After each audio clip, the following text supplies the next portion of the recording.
We'll call it a go. Welcome, everybody. Wednesday morning, October 30th, NBA Strategy Show, coming off of a 3-gamer, and now we get a nice big 11-game Wednesday slate. I had Adam on Monday. Nope, I had Laffy on Monday. I had Adam yesterday.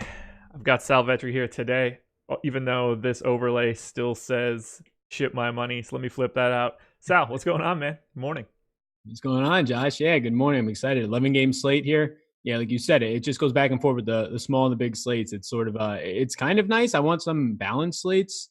Something like an 8-game slate would be nice, but yeah, let's break down this 11-game one. I think it's coming up soon. Do I still have my pivot table here? I do, because I'm good like that and I don't delete anything. So what is today? November 30th. So it's 11-3. Okay, so 3-gamer tomorrow, 8 on Friday. But then next week is, this would be Wednesday, just Sunday to Saturday, 6, 6, 6, 9, 4, 11, 5. So we're getting a little bit flatter. Next week, 8, 6, 8, 7, 6, 8, 8. So now we're starting to get into the flattening. It gets a little wonky around Thanksgiving, but that makes some sense. Yeah, that makes sense. Yeah, that's more balanced than I thought. That many days in a row. That's nice. Yeah, I can't wait for that. All right.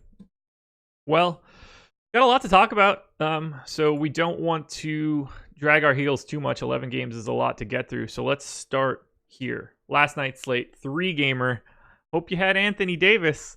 Got a little squirrely there for a second. He was like tentative for a bit. All the FanDuel people were more than a little nervous. Turns out didn't matter. Strapped the ice to him during the game. Doesn't matter. 73.5 fantasy points. He went for 40 and 20, correct? Yeah, 40 and 20. He had like almost 30 free throw attempts or something. He was just nuts. Whatever he was doing was crazy last night. So that worked out pretty well for the guy that on DraftKings in the $10 pull-up jumper, 100K to first, the second most owned guy behind Bam Adebayo. So that's going to bring score. You would think that it would bring scores a little bit higher. Didn't get that much out of Luka. Obviously, Trae Young went down with the sprained ankle. I thought that was going to sink me. Worked out okay. And yet another day where a single bullet takes down $100,000 in the contest. Here's the lineup for you. Let me know what you think. Seth Curry, Jimmy Butler, Will Barton, Bam Adebayo, Anthony Davis, Tyler Hero, John Collins, Gary Harris. Wow, yeah. I mean, Hero's the one that just off the bench just came in and fired. So, what was Seth Curry at? Like, what did he finish with? I don't even know what he finished with in points. Finished with 20 points. He was 3,200, 5.5% owned. That's just basically have anybody at 3,200. Yeah, I know Barton had a really good game. I mean, he was somebody who seemed like a good value. Yeah, Hero's the one that, I saw him just coming in and chucking, not even on like any sort of extended minutes. So he shot like 15 free throws or something, and I think that's really swaying it. He basically put up an Andrew Wiggins line, but happened to get to the line. Yep. Yeah, that's something that Andrew Wiggins should be doing, but it's not. Yeah. So I guess it's just a weird game. Like expecting Tyler Hero off the bench with Jimmy Butler back to score more than Jimmy Butler by a decent amount, 40 points. Yeah, and maybe even more than Bam almost. Yeah, it's tough to project. Yeah, it's just a weird lineup. You said it was a single bullet too. Yeah, I don't know how that. Yeah, there you go. 3-game slate. You got to get wonky, I guess. You got to assume Seth Curry's the last thing in. Like, I got how much money did they have left? Yeah, I got $3,400. What can I fit in at point guard? And yeah, that was it. I know like Plumlee was like the same price but different position. So that was Heat Hawks were the first game, right? Tyler Hero is point guard, shooting guard eligibility, right? I believe so. Okay. And this lineup was hand built. This has Curry at point guard and Hero at guard. Yeah. So makes sense. Whew. Kudos to the 100,000-air Whistler 11. Take a look and see what some of the exposures look like for the boss man himself. Grab Ship My Money as well. Alex Profitable, Ship My Money, got shellacked, down $9.96. Most owned guy for Alex, Anthony Davis, 86.7%. That'll do it. Yeah, that'll do it. That'll do it. That'll prop up a lot of just misses in terms of some of the values. Yeah. After that, LeBron, Jimmy Butler, Cam Reddish, who got there for value. DeAndre Bembry got there a little bit. On Adam's side, most owned guy, LeBron James. Second, Anthony Davis. You're going to need AD, that's for sure. Yeah, I saw Bembry get there late. I mean, he definitely benefited from Young going out. Yeah. Alex was massively underweight on Bam Adebayo. Only 29%. Yeah, Bam stood out as like yesterday's just in the mid range, like the only thing that really stood out if you count in just 7K flat is the mid range. Any of these guys end up on my boy? Where's he hiding? Be near the top. Myers Leonard. Yeah. Myers Leonard, 18% for Alex, 0 for Adam. He was having himself a first half. I think he had 18 at the half. Yeah. I thought he wasn't scoring. That was like I watched him hit a 3 and I was like, here it comes. Here it comes. But he was just pulling down board after board after board. Yeah. I think he finished with 3 like points. Yeah. Which was the only bucket I saw him make. I saw 2 blocks, so he was just picking up a ton of stuff. Yeah. Ultimately finished with 22.75. A little bit better on FanDuel since blocks are worth 3. I mean, for the flat minimum on FanDuel, I'm not upset about what happened. I just needed to avoid a monster Nikola Jokic game, and that worked out. So, yeah, I mean, it pretty much just came down to, I mean, like you said at the top, Anthony Davis. It seemed like a ton of the value just got exactly 20 points, which is all you really need for that to fit in Davis and whoever else you got. And then, yeah, Tyler Hero, squeezing him in there. Look at that. I guess we need to talk a little bit about John Collins smashing for 50 as well. Yeah. Had a hell of a day. Yeah, I mean, it was a matchup I didn't think that would happen in. Yeah. I thought he was underpriced, but nothing crazy, like $300 underpriced or anything like that. I got Bam in that spot way more than Collins. It was probably a late swap after news of Curry starting. Smart play coming off any other low price guy. Josh makes it sound like it was blind luck. I mean, no, that's not what I'm saying. He was, Seth Curry is the linchpin there at 3,200. You need to fill it in. That's all. Yeah, I agree. I think slate. Like you're going to end up with lineups like this. Yeah, I think the one that's more sort of blind luck is just Hero off the bench. Oh yeah, scoring almost 30 points. Yeah, 100%. Yeah, nobody's projecting Tyler Hero to shoot 14 free throws. Yeah, I didn't see much of the Hawks game, so I really don't know how Collins was doing it. I don't know if it was just getting a shot to fall or if it was just really posting up. I don't know what he was doing. I only watched the first half. He was just really active on the glass early. Yeah. Working it back and forth. So basically, like Myers Leonard and Bam were fighting for every rebound on the Miami side, but John Collins was just in charge of them for Atlanta. Yeah, I saw like early on when he started to get the little fire logo on DK Live, he had like 3 threes. So I'm assuming that's he probably finished with more. I honestly don't know. If I can get to the box score quickly. 5 3-pointers made. I just pulled this up. Okay. There you go. That'll help. Yeah, you don't really see that coming. 5 for 8. Most 3-point attempts on the team. Yeah, he finished 37 and 4, stealing a block. So yeah, you got it done. -7 for the game too. Not that I'm terribly surprised by that. They lost by 15. Yeah, didn't have their best player.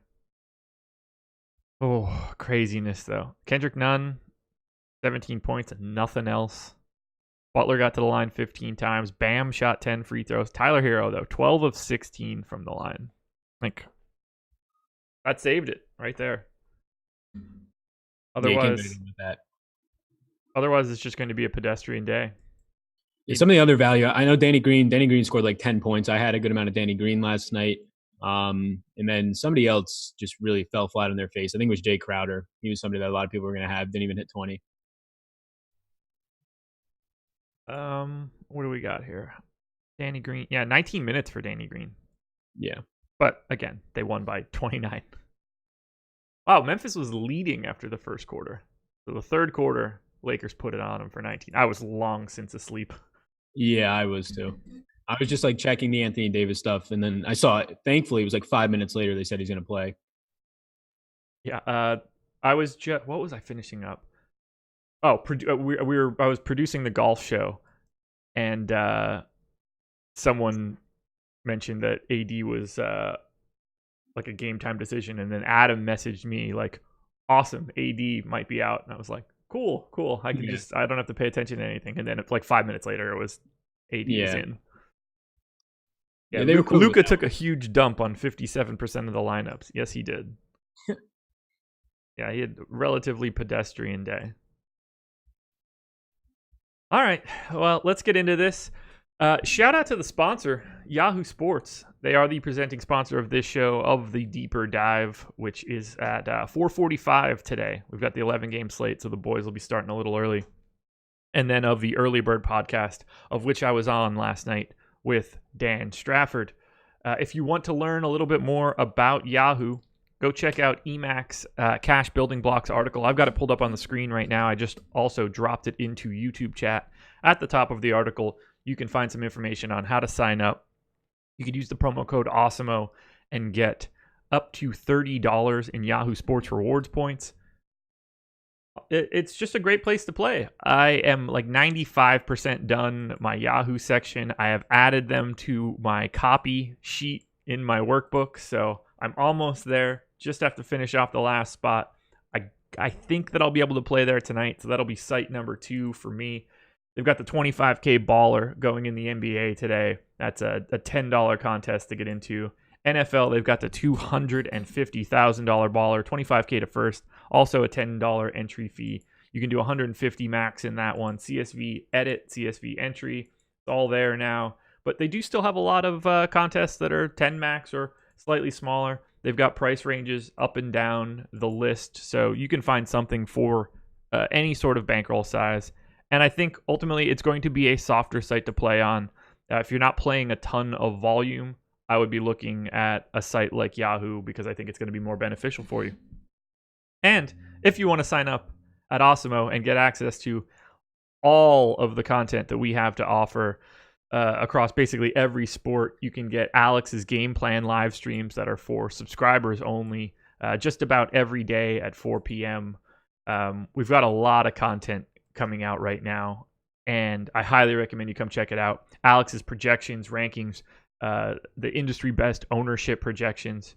We've got it all. Use the promo code NBA Strategy for 50% off your first month of Awesemo Plus. We have monthly individual sports back again. We're just doing monthly for everything for a while, but if you're just interested in NBA, you can use the promo code NBA Strategy. If you're just interested in NHL, still use the promo code NBA Strategy so we get credit for it. But go hang out with Jake at 4 o'clock during his hockey streams. All right, 11 games. Are you ready to dive in? Yeah, let's do it. Here we go. First game up, Cleveland Cavs, Chicago Bulls. 107 implied total for the Cavs, 109 for the Bulls. We'll start on the Cleveland side, where I guess I have interest in 2 separate guys. Let's talk about Kevin Love. Let's talk about Tristan Thompson. Thompson in particular, $20 on Yahoo today. He's been playing just crazy minutes. I didn't get the sense that I'd be getting a lot of Cleveland this season, but I think as of right now, I think Love and Thompson need to at least be looked at a little bit. Yeah, I think I'll start with Thompson. I do like Thompson in this spot. He's actually, I mean, small sample. I mean, getting the minutes, yes, but small sample. He's actually knocking down some mid-range shots, which is something that, I mean, if you're talking about DraftKings or the $20 price tag on Yahoo, it's a spot that if he can consistently do that, maybe not to the level he is right now, but just at all, it's going to smash that price point of 5,500. So yeah, it's a good spot right now. They continue to just, or he continues to just hammer on the boards, and he's facing a team right now in Chicago that just through a couple of games is not one of the best rebounding teams, and he's going to have an advantage there. So yeah, I actually like the price point. I like it more on Tristan Thompson, and it's a big price difference of 6,500 compared to Love's 82. But yeah, I like both guys here. I probably lean to get more Thompson. The only downside is setter eligible only on DraftKings. So I'll have to see where these exposures come in, but I would expect to probably have more Thompson, but we'll see. That power forward eligibility on Love might shift things up. Okay. Yeah, just looking at it now, I'm going to hop over to this sheet quickly. Like, I would say that I like Tristan Thompson more individually, but roster construction will make it easier to get to Kevin Love, particularly on FanDuel with only getting one center. On DraftKings, Tristan Thompson here. Kevin Love's got to be close. Yeah, I would prefer Tristan Thompson on DK. But it is Chicago. I mean, I'm a fan of Wendell Carter and all, but I think this could be a good spot for them. Do you want to go to anybody like Garland or Chetty or Colin Sexton? No, probably not. It's honestly just like with those guys on the court, it's just going to help the other side of it better with, I mean, Chetty and and Sexton on the court, just their defense. I think just looking at it, yeah, I think that the minutes right now are just kind of all spread out. Even Dellavedova at the guard position is getting enough minutes to where it really makes it hard for Garland at a close to 5K price point for me to feel good about getting to that, or even Sexton at 5,600. You have um, Dellavedova is playing like 20 minutes a game, and now you have Clarkson playing somewhere in that range as well. Yeah, I don't get the sense that I'm going to have a ton of interest in anything else from Cleveland. This is a relatively low total for the slate. Just doesn't feel like a spot that I need to get to. Yeah, that makes sense. Let's go to the Chicago side, which I feel is sort of the same every single day that we talk about the Bulls. I feel like Zach LaVine's price is always the same. I feel like Lauri Markkanen's price is always the same. Otto Porter, and then you just get this sea of like mid-tier meh. So if you get to Zach LaVine, if you get to Lauri Markkanen, I think that's very reasonable. These are two guys that are going to dominate basically all of the offensive touches for Chicago. And Cleveland is going to be one of the worst defensive teams in the league for the whole year. If you're getting to those guys, that's fine. I just don't think either one of them stand out as someone that I just like have to do backflips to get. Yeah, I agree. I think the one person here is LaVine, just because of what his matchup is going to be most of the game. Probably Garland for most of it. Dellavedova off the bench can maybe give him problems, but really just Garland and Sexton will be a good spot. LaVine right now, his usage is the best on the team. It's slightly ahead of Lauri Markkanen, as you would expect. Assist rate right now for LaVine is really high, so that's something that'll prop up that point total. But yeah, I agree. Where his like numbers are coming in right now, it's sort of whatever amount I get of LaVine, I might actually try and go out of my way to get a little bit more of him. I just like this matchup a lot. Markkanen, I agree. It's probably not the most ideal spot for him in terms of just being more dominant compared to the bigs there. Yeah. But those are the two players. I guess the one thing that's interesting is it doesn't really matter too much for this slate, but just keep watching, I guess, Otto Porter's status. Like he's dealing with some mouth injury or face injury. That's nothing, but they've been monitoring him in most games just because of his hip. If he's ever to just miss a game randomly, it makes Thad Young at what would be a price point that is underpriced if he was to start. I would say a pretty good play. He's a guy that like sort of breaks. So my underlying projections don't do well with the like jack of all trades, master of none type guys. Yeah, just a steals and blocks guy. Harrison Barnes, Thad Young, like Chetty, these guys that'll hit like a little bit of every category end up becoming like guys that I get a lot of, and I always hate myself for it. Is it the same for like the upper like Draymond's, like even up higher? I get a lot of Draymond as well. So yeah. Even like the good version of jack of all trades, master of none. Yeah. Exactly.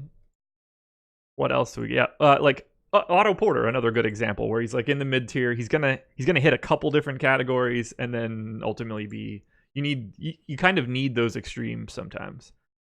I don't really see myself getting a lot of this game just because there are better offensive environments out there. Yeah, I agree. I think Cleveland, it's Thompson for me, and then LaVine on the Bulls. If I had to just pick one from each team, I think the Bulls are like an interesting team overall. We'll see what they do with Kobe White moving forward.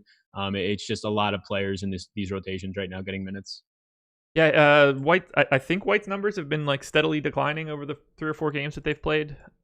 He started off just really hot on limited minutes. Yeah. Let's clear these rules out. Trying to do 2 things at once. Graphics guy Jake just got us our new overlay, or at least a prototype of what our new overlay is going to be. So I'm going to try to do that while we're on the show because I'm just.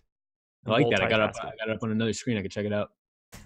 Orlando Magic, New York Knicks.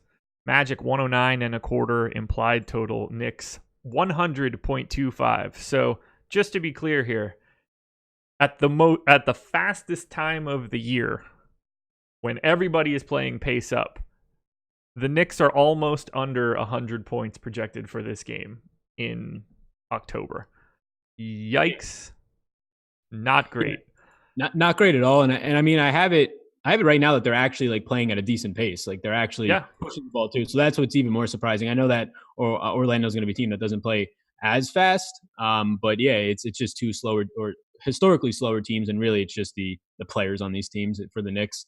Right now, I guess we should talk about that Elfrid Payton's going to miss this game. And then you also have Dennis Smith Jr., who he didn't travel with the team, but they're not ruling him out. Doesn't seem like he plays. Stepmother passed away, but I didn't project him in so far, but it's not like he's injured.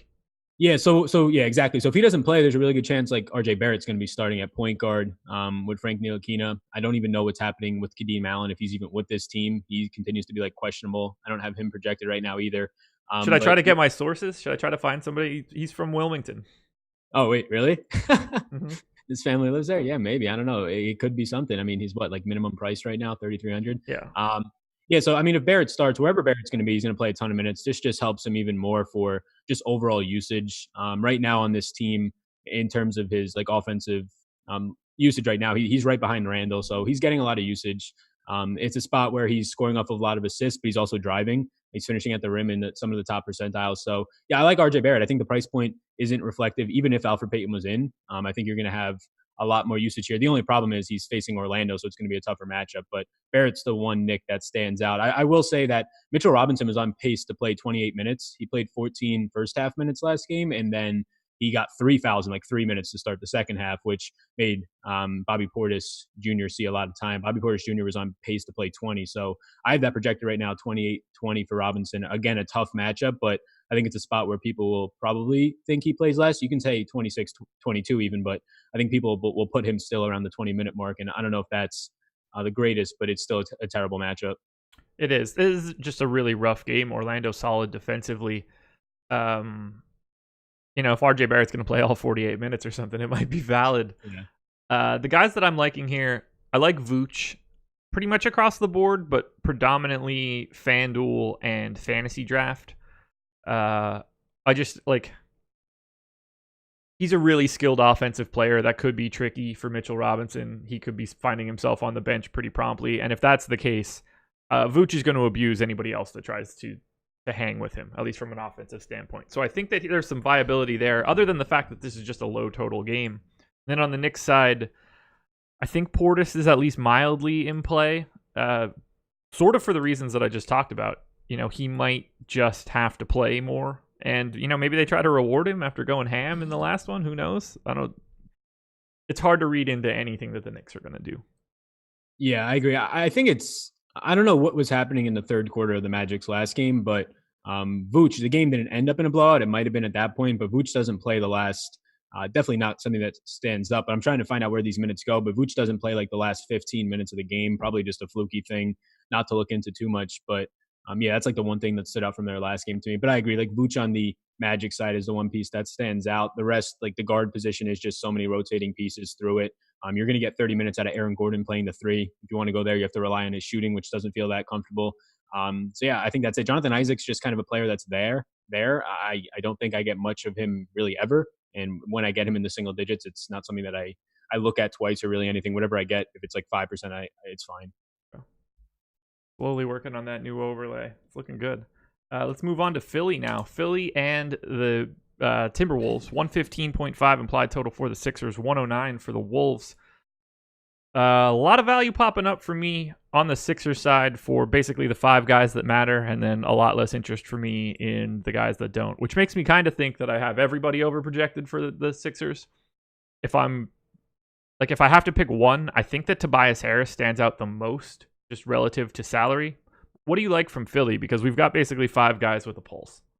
Yeah, it's five guys. I think I agree. It's Tobias. So for me, in like sort of an early order of it, it'd probably be Tobias, Joel, and then Josh Richardson. I'm just really not high right now on Horford as long as he stays in the 6K range. If Joel is going to be next to him, just for his overall upside, like he might get you there with a 28-point game, but that's kind of what you're just going to see as kind of a top number unless something happens to Embiid. So yeah, I agree on Tobias Harris's individual matchup. The price point still in the 6K range. Again, it's going to be a little bit relying on scoring, but not too much there. Ben Simmons is probably not a guy that I get to all that much. It's a good matchup against Minnesota. I mean, whoever else is going to be out there with him, if it's Jeff Teague for parts of this game, it's just a huge advantage for Simmons. $8,700. I just don't think I get there relative to some other guards that just don't have to compete with as many Joel Embiids on their team and Tobias Harris's. So yeah, it's probably Tobias Harris is where I imagine to get the most. This is like the most interesting spot if you're paying up at center. I mean, it's Towns and Embiid going at each other. Tough matchup for Towns here. Embiid coming off of a great game and kind of putting to concerns as he has done, just like it seems like weekly, any injuries or whatever he's dealing with, stomach aches. But yeah, I think I lean Embiid over Towns, but I'm sure we'll get to that when we talk about Minnesota. We will get to Embiid over Towns. It's tight for me.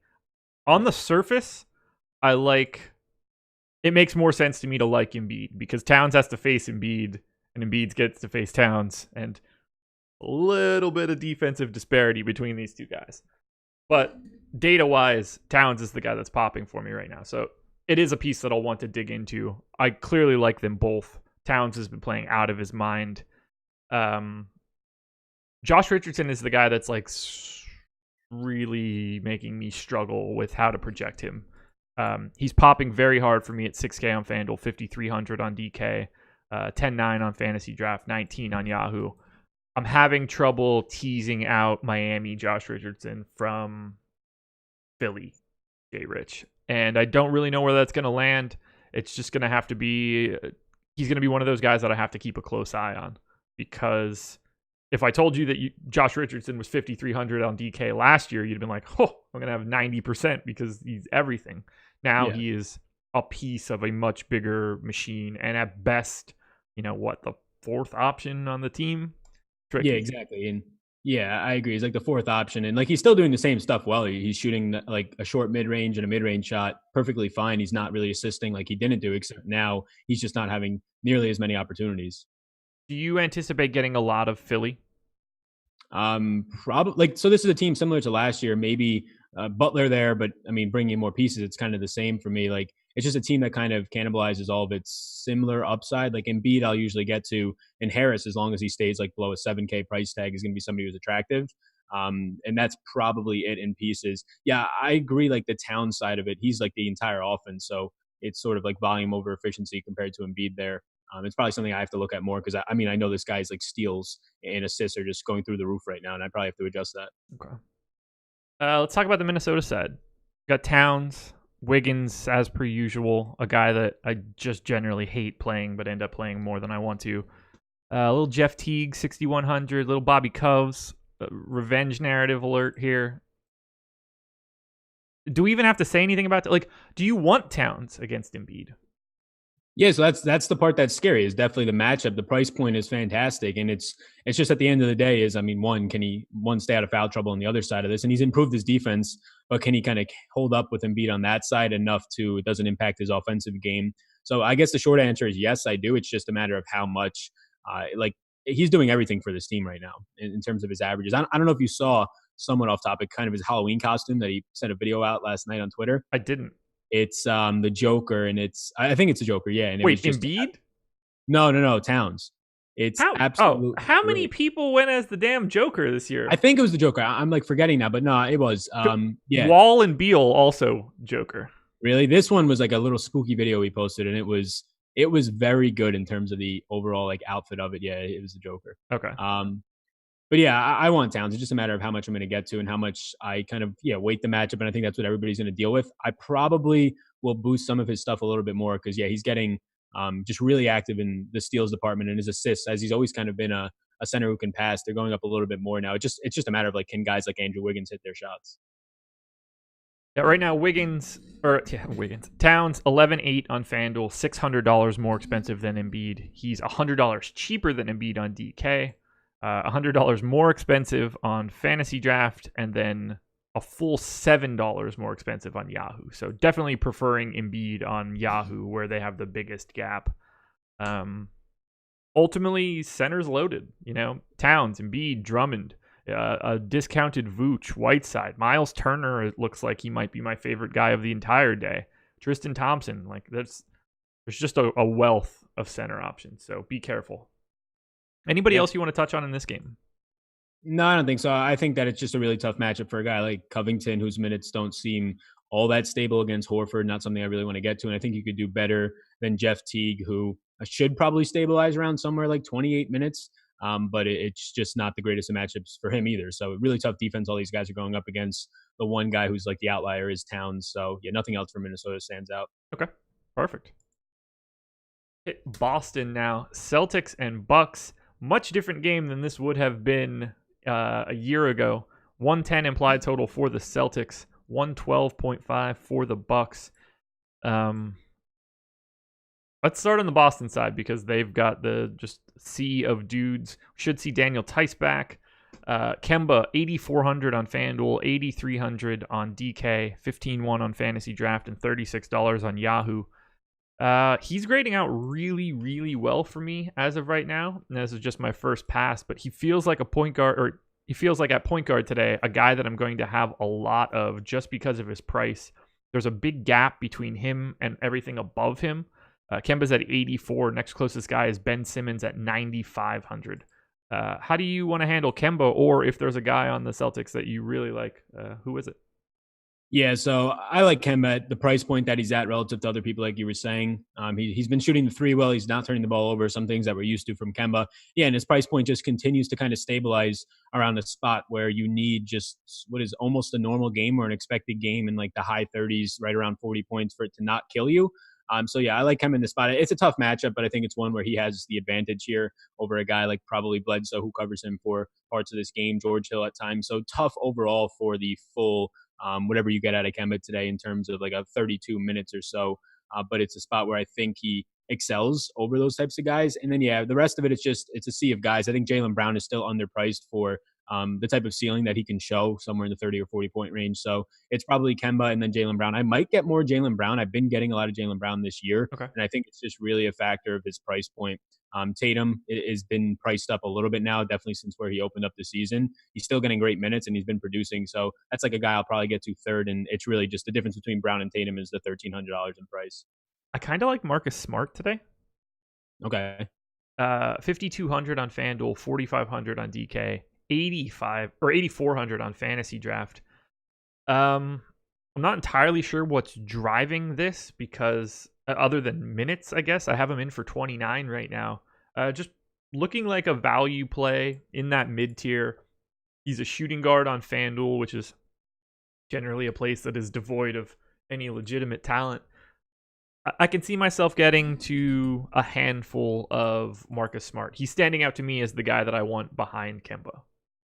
Yeah, it's fair. Like from the team itself, I think like the actual shooting guard position, it's always weak. Like the guys who are just dual eligible, you're going to have like just scoring dependent players like Luke Kennard down there, Landry Shamet in tough matchups. So I think that today you'll probably see just less interest in Kent Bazemore like people saw the other day, who's also shooting guard eligible. So he's a guy just minutes wise. I think he stands out in that range as well. I'm just trying to like look for other players down here. And there's really not much. It's a bunch of backups. I think Troy Brown coming back, but not a huge usage guy in a similar price point. So yeah, like Marcus Smart in that 4K range at shooting guard makes sense. Okay.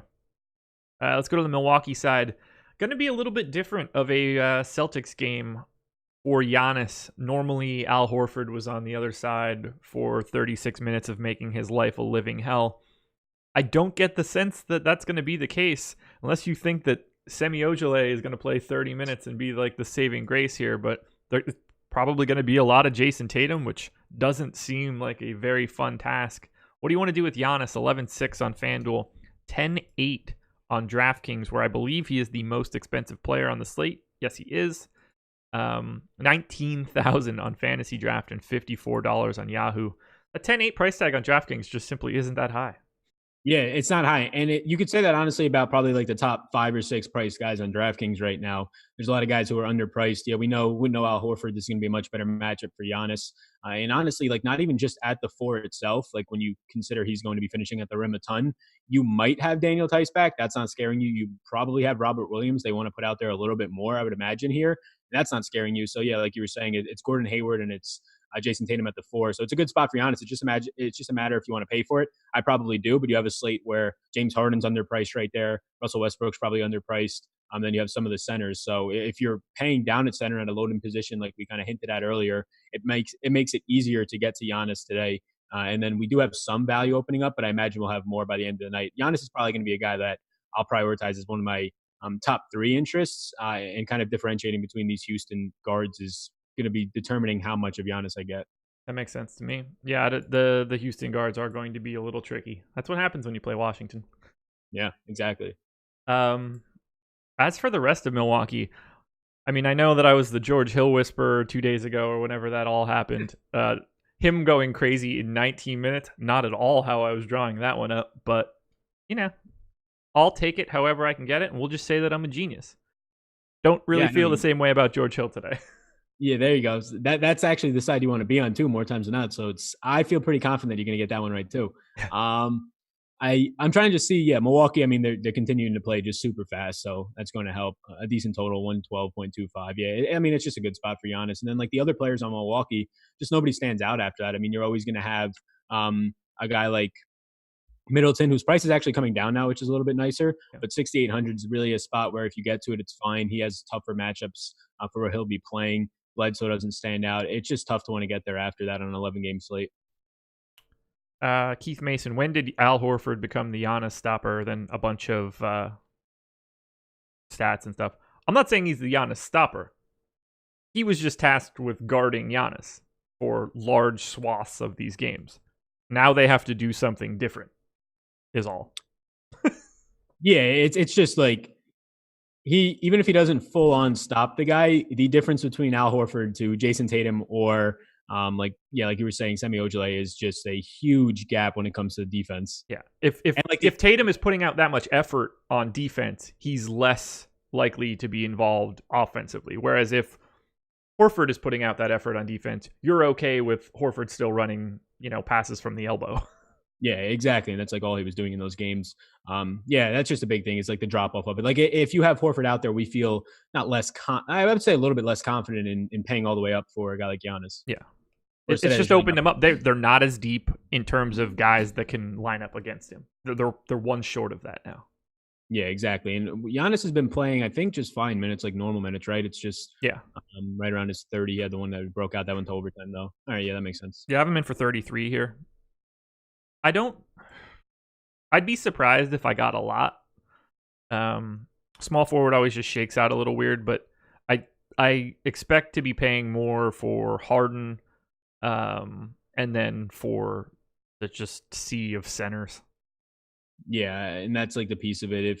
If I get a good amount of Embiid or Towns, it's probably less Giannis because I already know that I'm going to want a lot of Harden and probably a good amount of Westbrook. Let's see. I don't have anybody else that I want to touch on in this game. Do you? No, yeah. I mean, it's just those three guys from Boston. It's Kemba and then Jaylen Brown for me, and then probably Tatum. You said you like Smart, right? And then Milwaukee. It's really just Giannis. After that, I think we can do better than $6,800 Middleton is interesting, but I think we can do better with a better matchup. Big slate. There we go.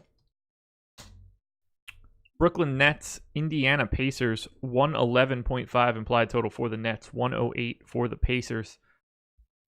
Oh, this one, not super interested in the Brooklyn side. The Pacers side, however, is looking really tasty to me. I'm curious if I'm just crazy or not. So let's start on Brooklyn.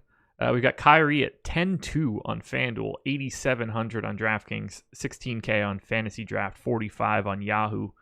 Not terribly enamored with Kyrie at that price tag on FanDuel. 8,700 on DK is a little bit more appealing, but I don't really see much of anything on Brooklyn that I'll be getting to.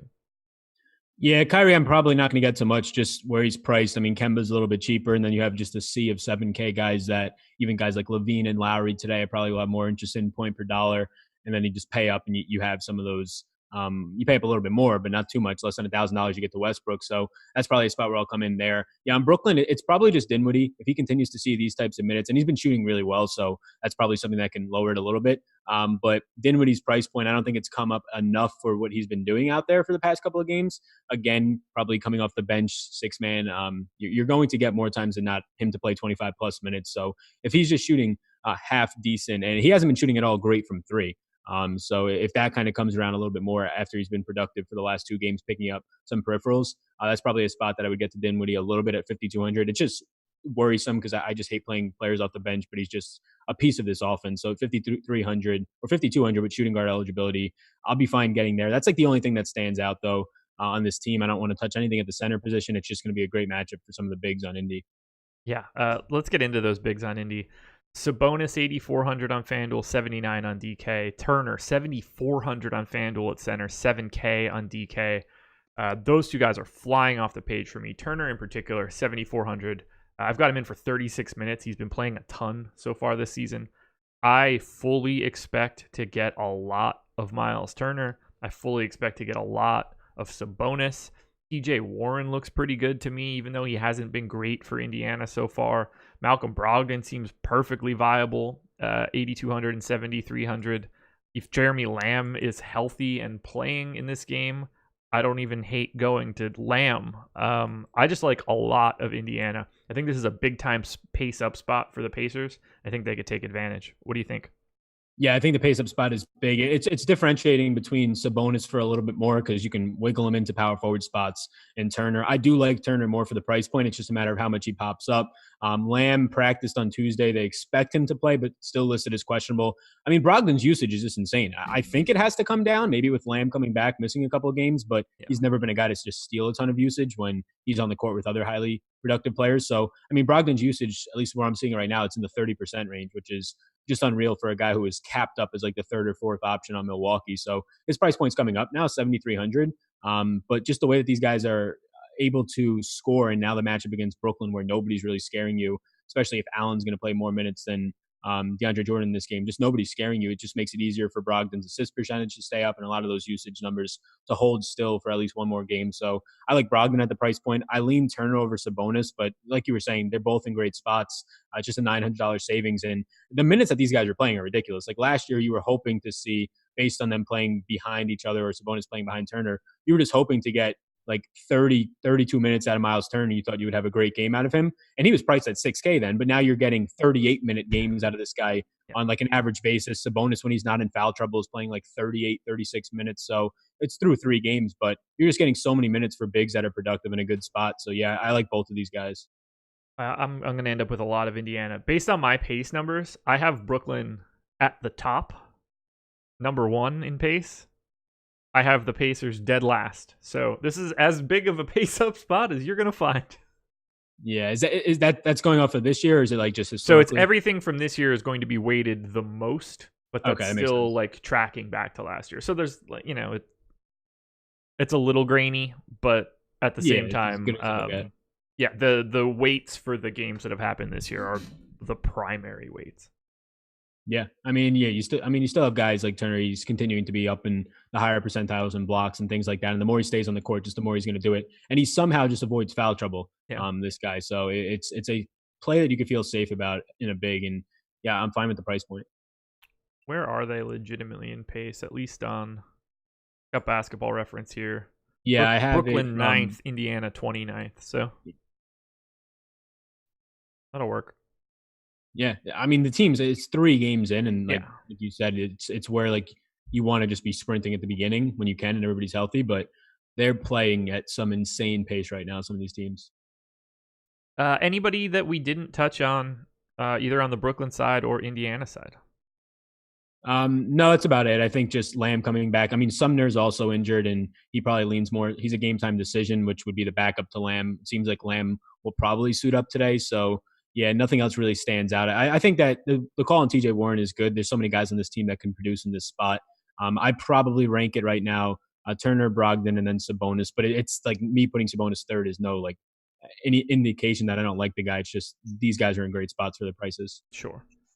All right, perfect time for everyone to hit the like button. Please subscribe to the channel. Hit the notification bell so you guys know when we go live. We got 500 plus of you guys right now. It's always a benefit for us if you could hit the like button. That is the easiest thing that you guys can do to support us. And I hope that you're coming back every day for all the right reasons. We've got a ton of content coming up again today. The rest of our shows will be as follows. At 11 a.m. Eastern Time, Laffy and Chris Baggs will be taking their first look at NFL ownership, their pivots and fades. That will be the NFL Strategy Show.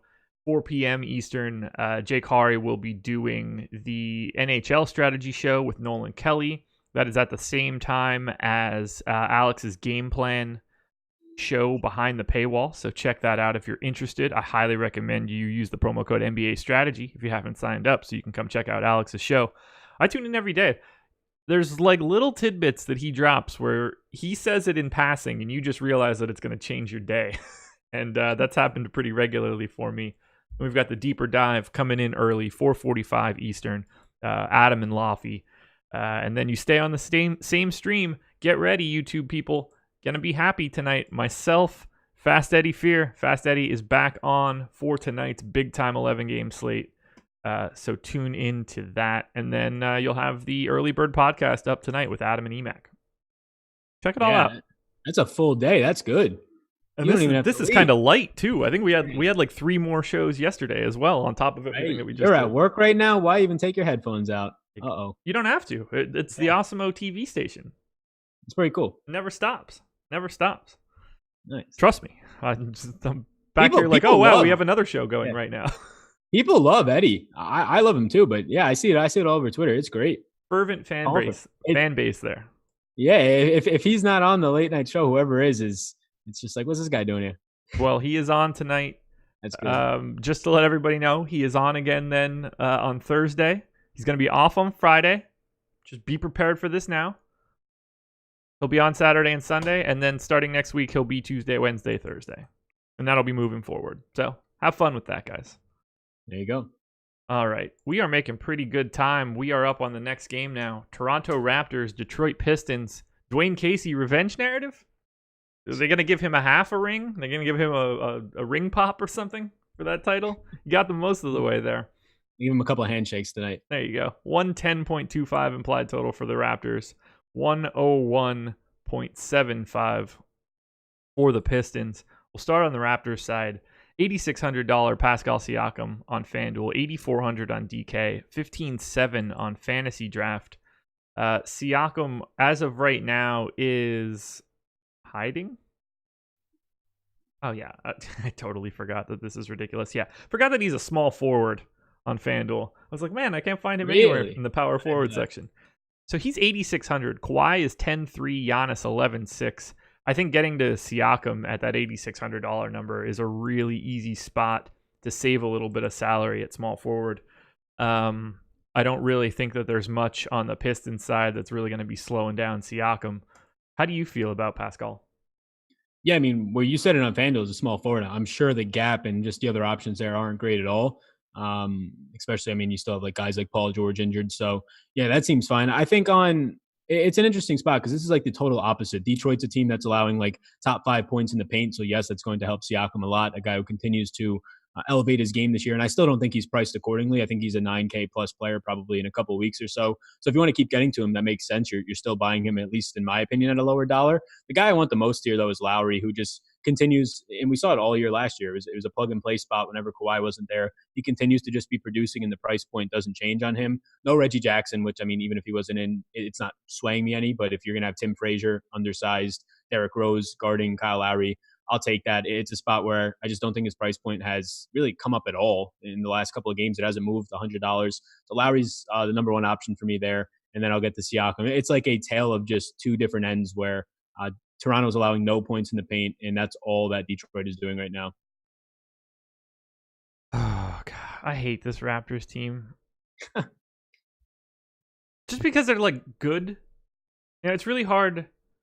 It's really hard to find something on Toronto where you're just like, okay.